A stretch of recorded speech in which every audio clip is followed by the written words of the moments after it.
Hey there, it's Ash from Elementor. In this tutorial, we're going to explore the Shortcode widget. Shortcodes are small snippets of code which allow you to embed files and objects into your pages and posts with ease. Many third-party providers will provide you with shortcodes, and these can range from simple contact forms to complex booking systems.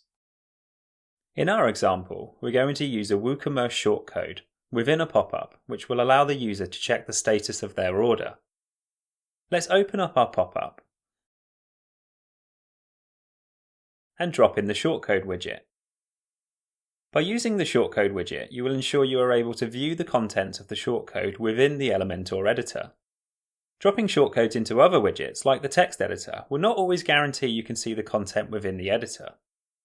As you can see, we only have one field to populate for our shortcode to work. Simply type in or paste the shortcode, and instantly you'll see the shortcode content within the editor.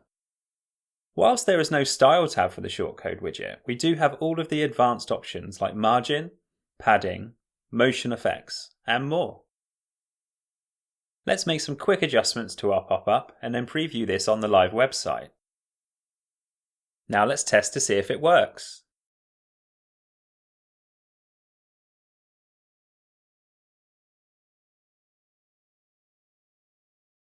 And there we have it. You now know how to add shortcodes to your website using the Shortcode widget. Thank you for watching. Please comment below with any questions, and don't forget to like and subscribe to our channel.